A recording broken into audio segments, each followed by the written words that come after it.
Hello students, मेरे YouTube channel पर एक बार फिर से आपका स्वागत है। जैसा कि आपको पता है कि हम हर सैटरडे को एस सी वर्मा के चैप्टर्स का न्यूमेरिकल बना के देते हैं, जिसमें कि हमने चैप्टर 1, चैप्टर 2 का न्यूमेरिकल पहले ही दे दिया था। चैप्टर 3 का 1 से लेकर 20 तक, chapter 3 volume 1 S C Verma concept of physics का वॉल्यूम 1 का जो है सो 1 से 20 तक का न्यूमेरिकल हमने आपको पिछले वीडियोज़ में दे दिया था। आज के वीडियो में हम 21 से शुरू करेंगे और 30 से के आसपास जाएंगे, 31 तक का न्यूमेरिकल बनाएंगे। चूँकि हम छोटा वीडियो बनाते हैं, 20 मिनट का मैक्सिमम वीडियो बनाते हैं, ताकि बच्चे को बोर नहीं हो, लंबा पीरियड नहीं हो जाए, इसलिए हम 10 से 15 क्वेश्चन ही बनाते हैं। तो आज 21 से लेकर के 31 तक का न्यूमेरिकल बनाने की हम कोशिश करेंगे। अगर आप पिछले वीडियोज़ को देख लिए हैं तब तो ठीक है, अगर नहीं देखे हैं तो पिछले वीडियो का न्यूमेरिकल भी एक बार देख लीजिए, जहाँ पर कि पहले वीडियो में 1 से लेकर 10 तक का है, दूसरे वीडियो में 11 से लेकर 20 तक का है। ये रेस्ट एंड मोशन जो काइनेमेटिक्स का चैप्टर है, ये उसका न्यूमेरिकल है। Okay, S C Verma 11th के बुक के लिए। तो आइए अब बोर्ड पे बात करते हैं क्वेश्चन नंबर 21 से आगे के लिए। सबसे पहले बात करते हैं क्वेश्चन नंबर 21 का। इसमें कह रहा है कि police jeep is chasing a culprit going on a motor bike. The motor bike cross a turning at the speed of 72 kilometre per hour and the jeep follow it at the speed of 90 kilometre per hour, crossing a turning and 10 second later than the bike.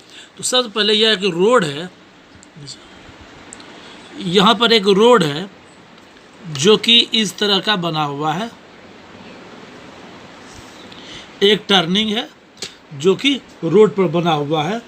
Culprit भी इसी road पर चल रहा है और police भी, ठीक है। जब कल्प्रिट इस जो पुलिस इसको क्रॉस करता है, इस पॉइंट को पुलिस, तो कल्प्रिट 10 सेकेंड आगे बढ़ चुका होता है, यानी यहाँ से यहाँ तक वह चल चुका होता है इस टर्निंग के पास। दोनों कांस्टेंट वेलोसिटी से चल रहा है, इसलिए दोनों में किसी में एक्सेलरेशन नहीं है। अब हमको निकालना है कितना देर में पुलिस कल्प्रिट को पकड़ लेगा। तो सबसे पहले निकालेंगे हम लोग कि वेलोसिटी ऑफ पुलिस,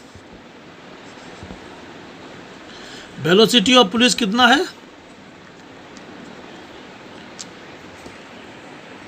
वीपी बराबर कितना है 90 kilometre per our. That means इसको 5/18 से मल्टीप्लाई कर दीजिए, आता है 25 मीटर पर second. Okay, and velocity of culprit कितना है 72 किलोमीटर पर आवर। फिर इसको 5/10 से मल्टीप्लाई कीजिएगा, बचेगा 20 मीटर पर second. That means relative velocity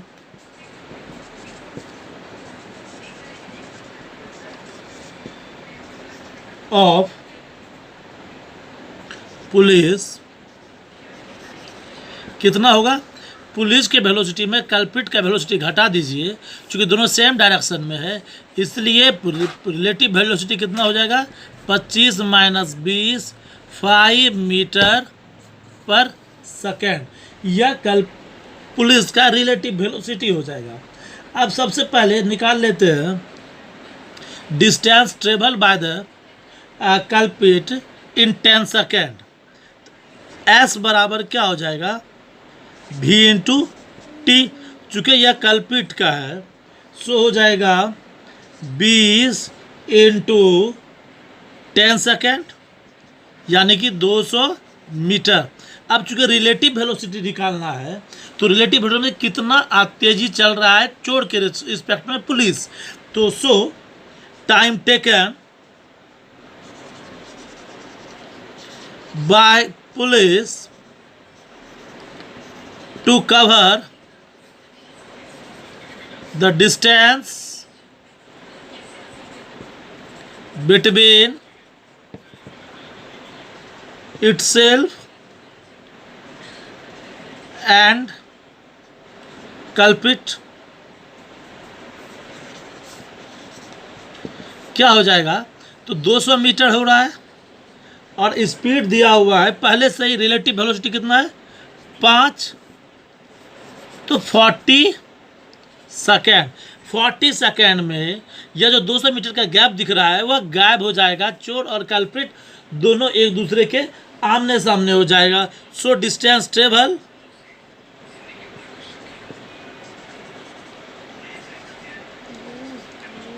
bye police in this 40 second. यहाँ चोर के गाड़ी के यानी कल्प्रिट के गाड़ी के रिस्पेक्ट में ये पुलिस की गाड़ी का जो वेलोसिटी था वह था 5 मीटर पर सेकेंड, लेकिन वह चल कितना देर में कवर करेगा 40 मीटर में। तो ग्राउंड के रिस्पेक्ट में पुलिस का गाड़ी कितना स्पीड कवर करेगा? चूँकि ग्राउंड के रिस्पेक्ट में पुलिस की गाड़ी का स्पीड है 25 मीटर पर सेकेंड। इसको 40 से मल्टीप्लाई कर दीजिए, हो जाएगा 1000 metre. That means 1 kilometre. 1 kilometre travel करेगा ग्राउंड के रिस्पेक्ट में पुलिस की गाड़ी, तब वह किसको पकड़ेगा? कल्प्रिट को पकड़ेगा। अब नेक्स्ट क्वेश्चन में कहता है, a car travelling at 60 kilometre per hour overtake another car travelling at 42 kilometre per hour. Assuming each car has to be 5 meter long, find the time taken during the overtake and the total road distance traveled। तो सबसे पहले यहाँ पर भी दिया हुआ है 22 number में आ जाइए कि first car that is V1 कितना दिया हुआ है 60 किलोमीटर पर आवर। 5/18 से फिर मल्टीप्लाई कर देंगे तो यह लगभग हो जाएगा 16.6 मीटर पर second. For second car V2 बराबर हुआ है 42 किलोमीटर पर आवर। फिर इसको मीटर पर सेकेंड में कन्वर्ट कर देंगे 5/18 से मल्टीप्लाई करके, तो बनता है 11.6 मीटर पर सेकेंड। अब यह है कि डिस्टेंस ट्रेवल, तो पहला कार को सेकेंड कार को भी ओवरकम करना पड़ेगा। यानी यह एक कार है और यह दूसरा कार है, तो जब यह कार इसको ओवरटेक करेगा तो न केवल यह इतना इस डिस्टेंस को ट्रेवल करेगा बल्कि अपने बैकवर्क को भी कवर करेगा। यानी इसको यहाँ तक आना पड़ेगा, यहाँ से इसको चल के कहाँ तक आना पड़ेगा? यहाँ तक। यह 5 यानी टोटल डिस्टेंस 10 मीटर। किसी भी कार को कवर करने के लिए क्या होगा? न केवल उस कार के फ्रंट पेज पोर्शन को तक पहुँचना है बल्कि पहले कार का सेकेंड पोर्शन यानी बैक पोर्शन फ्रंट पोर्शन से आगे जाना है। इसका मतलब है कि सेकेंड कार का फ्रंट पोर्शन जो है पहले कार के लंबाई से ज़्यादा दूर ट्रेवल करेगा। यानी 5 मीटर इसका और 5 मीटर इसका, कुल मिलाकर कितना ट्रेवल करेगा? 10 मीटर। तो इसलिए distance travel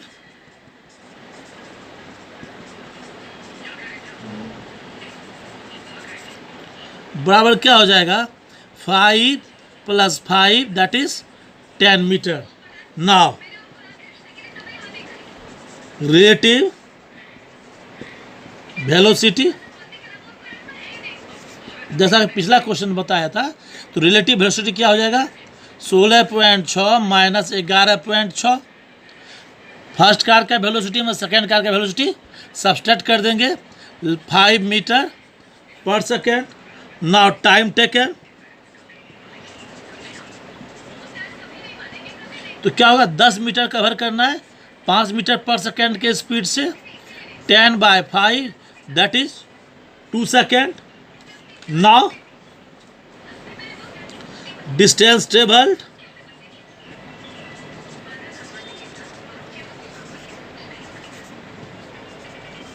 by first car अब यहाँ जो ये 10 सेकेंड निकला हुआ निकला फर्स्ट कार सेकेंड कार को जब ओवरटेक करेगा, लेकिन इस दौरान फर्स्ट कार और सेकेंड कार दोनों फॉरवर्ड मूव कर रहा है। पिछले क्वेश्चन में भी यही हुआ था कि दोनों के दोनों फॉरवर्ड मूव कर रहे हैं, तो फर्स्ट कार और सेकेंड कार दोनों मूव कर रहा है, इसलिए जो डिस्टेंस ट्रेवल होगा ग्राउंड में वह इसके ग्राउंड के स्पीड के आधार पर होगा, यानी 16.6 इंटू 2 33.2। बट वह किसका ट्रेवल करेगा, खुद अपनी लंबाई को भी ओवरटेक करेगा। सो टोटल डिस्टेंस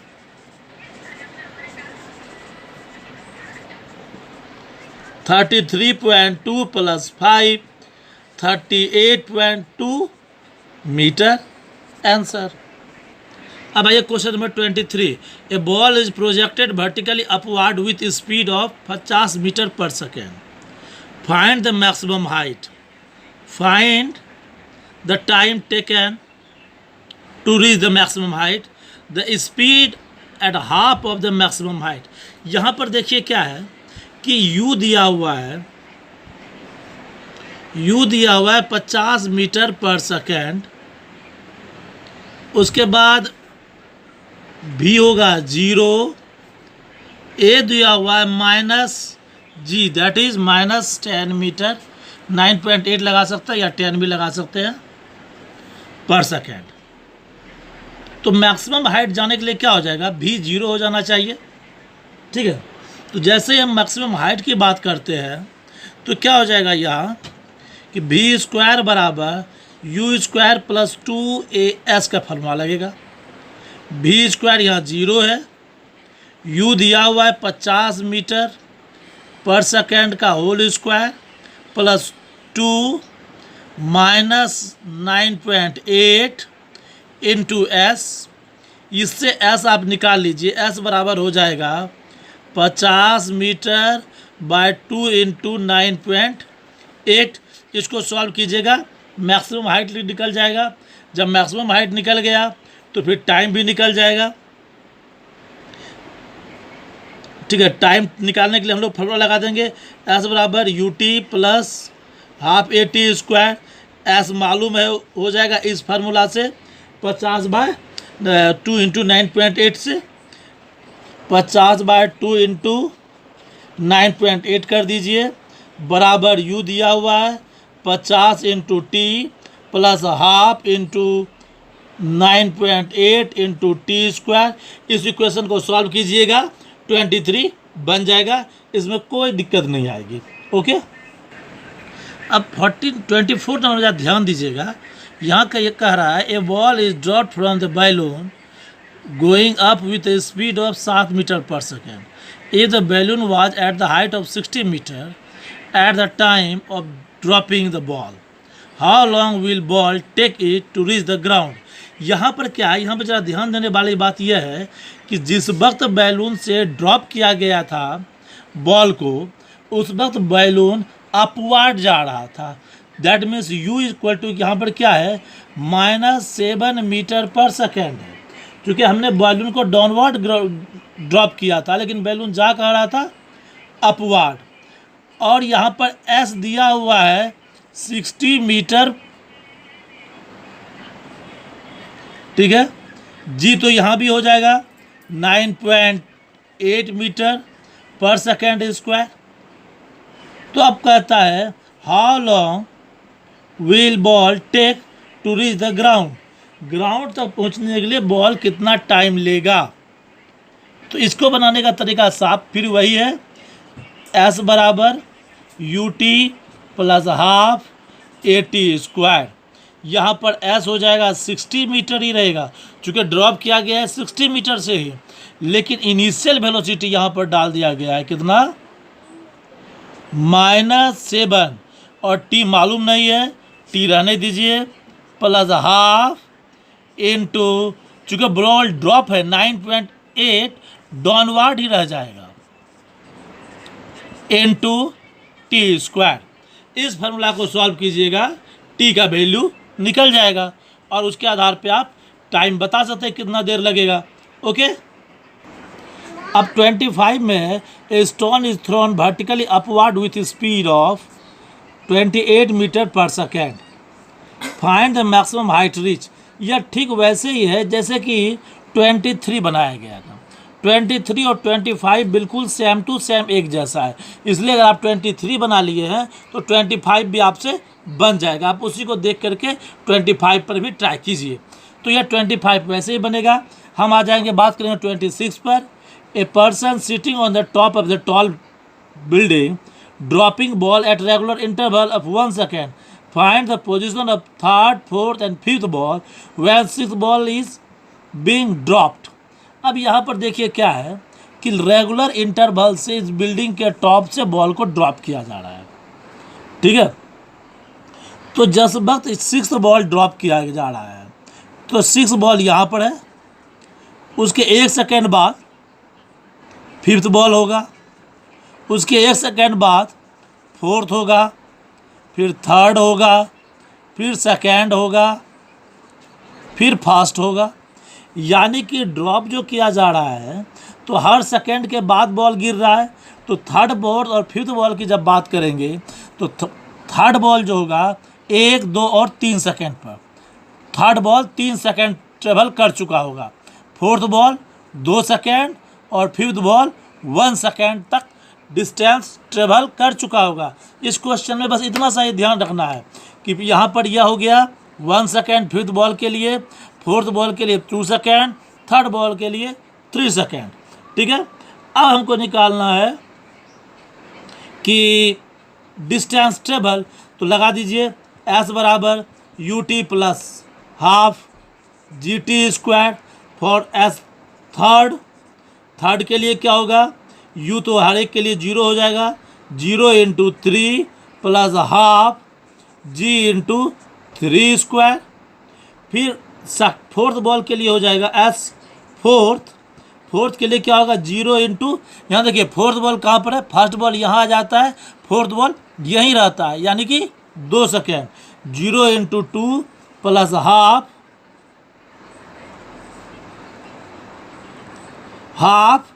जी इंटू 2 स्क्वायर। और एस फिफ्थ बॉल के लिए क्या हो जाएगा, 0 इंटू 1 प्लस हाफ जी इंटू 1 स्क्वायर। तीनों का पोजीशन निकल जाएगा। यहाँ सिर्फ यह ध्यान रखना है कि सिक्स्थ बॉल सबसे ऊपर है, उसके बाद फिफ्थ, उसके बाद फोर्थ, फिर थर्ड, फिर सेकेंड, फिर फर्स्ट। यह नहीं कि फर्स्ट को आप ऊपर कर दीजिएगा।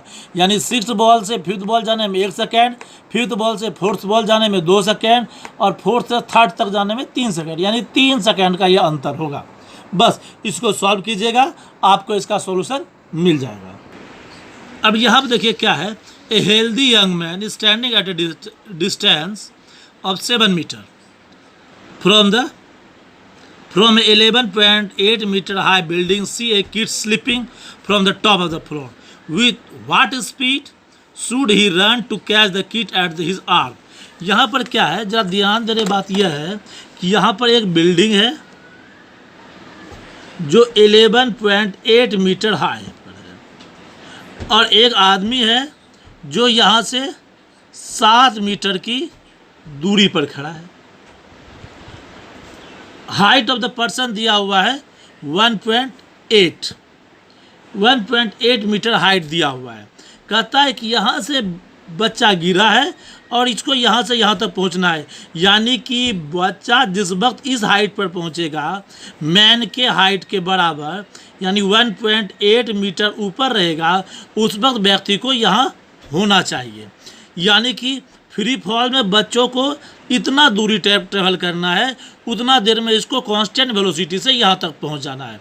ठीक है, समझने के लिए इतना सही समझिए।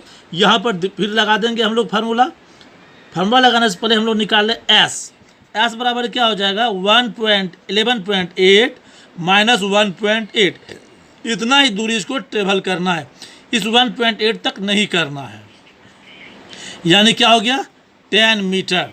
अब 10 मीटर बच्चा जब तक पहुँचेगा तब तक में इसको यहाँ पहुँच जाना है। तो फ्री फॉल है बच्चे का, यानी एस बराबर u t plus half a t square लगेगा, यानी जी टी स्क्वायर लगेगा। एस दिया हुआ है 10 मीटर, ठीक है, बराबर 0 into t plus half g यानी कि 9.8, या इसको 10 ले लेते हैं, into 10 into t square, that means 2 5 जा 10, 5t square equal to 10 metre, that is t square equal to 10/5, 2 t बराबर √2 सेकेंड। इतना देर टाइम लगेगा उसको पहुंचने में। अब इतना देर पहुंचने के लिए यह जो 7 मीटर की दूरी पर आदमी खड़ा है, इसको कितना टाइम लगेगा, तो वहाँ पर लग जाएगा स्पीड v बराबर क्या हो जाएगा, s/t, यानी कि 7/√2। यह वैल्यू जो होगा यह उस पर्सन को यहाँ तक पहुँचने के लिए वैल्यू होगा, यानी इतना देर में इस वेलोसिटी से अगर वह चलेगा तो वह पहुँच जाएगा कहाँ पर, बच्चे को कैच लेने के पोजीशन में। ओके, अब 28 नंबर में कह रहा है कि NCC parade 6 kilometre per our की स्पीड से चल रहा है। एक बेरी ट्री के पास एक बर्ड्स है जो कि 12.1 मीटर पर है। कहता at a particular instant bird drop the berry, which cadet will receive the berry on his uniform. तो क्या है, यहाँ पर भी यही है कि ये बेरी ट्री है 12.1 मीटर हाइट पर, और यहाँ से कैडेट जा रहा है 6 किलोमीटर पर आवर के स्पीड से। फिर इसको पहले तो इसको कन्वर्ट कर दीजिए मीटर पर सेकेंड में 5/10 से। तो जितना देर में यहाँ से बैरी यहाँ तक पहुँचेगा उतना देर में कैडेट को यहाँ से यहाँ पहुँचना है। यानी फिर से वही निकाल लेंगे कि पहले यहाँ से यहाँ तक पहुँचने का टाइम निकाल लेंगे, s बराबर ut plus half a t square से t का वैल्यू निकाल लेंगे, इस वेलोसिटी से उस t को मल्टीप्लाई कर देंगे, यानी पहले तो निकल जाएगा s बराबर ut plus half a t square, यानी वह 12.1 बराबर 0 + 1/2 इंटू 9.1 इंटू टी स्क्वायर। इससे निकल जाएगा t का वैल्यू। अब इस t के वैल्यू से इसको मल्टीप्लाई कर देंगे, यानी 6 इंटू 5/10 को अगर हम t से मल्टीप्लाई कर दें तो निकल जाएगा distance of the person on which the berry fall. जो पर्सन इतना दूरी पर होगा उस पर यह बेरी गिरेगा। ओके, अब आ जाइए 20। A ball is dropped from the height E, it takes 2 milliseconds to cross the last 6 meters before hitting the ground. Find the height from which it will drop. अब यहाँ पर देखिए इस क्वेश्चन में क्या है कि बॉल को हम लोग ड्रॉप करवा दिए हैं। क्या है कि बॉल यहाँ से चला है, इस हाइट से यहाँ से बॉल चला है, और लास्ट सेकेंड में यह 6 मीटर की दूरी ट्रेवल कर लेता है। 6 मीटर ट्रेवल करता है 0.2 सेकेंड में। लास्ट 0.2 सेकेंड में यह 6 मीटर डिस्टेंस ट्रेवल करता है। यहाँ पर भी ध्यान रखने की बात यह है कि जो बॉल गिर रहा है यह फ्री फॉल है। ओके, ठीक है, यहाँ पर भी u दिया हुआ है 0, चूँकि बॉल ड्रॉप किया गया है। a बराबर दिया हुआ है g, दैट इज़ 9.8 मीटर पर सेकेंड स्क्वायर। t बराबर दिया हुआ है 0.2 सेकेंड, और nth सेकेंड में यानी 30 सेकेंड में जो डिस्टेंस टेबल है s 30 सेकेंड वह दिया हुआ है 6 मीटर। तो आपको एक फार्मूला याद होगा कि s nth सेकेंड के लिए एक फार्मूला होता है ut u plus a/2 2n-1। तो सीधा यहाँ पर u तो हो गया 0, a हो प्लस a हो गया 9.8/2 इंटू 2 इंटू 0.2 - 1। इस इक्वेशन को सॉल्व कीजिएगा और ये दिया हुआ है एसेंथ निकल जाएगा nth सेकेंड में इसका कितना डिस्टेंस ट्रेवल कर रहा है। ओके, तो उसी तरह से 30 नंबर क्वेश्चन भी है। तो 29 और 30 एक जैसा लगभग बन जाएगा। तो आज के वीडियो में हमने 21 से 30 तक का न्यूमेरिकल बताया है। अगले वीडियो में इस चैप्टर को कंप्लीट कर देंगे। 52 है, पूरा का पूरा चैप्टर अगले वीडियो में समाप्त हो जाएगा। उसके बाद हम आपको बताएंगे न्यूटन्स लॉ ऑफ मोशन का एक वीडियो। इससे वह ज़्यादा थोड़ा टफ है, उसमें 5-5 का ही बनाएंगे।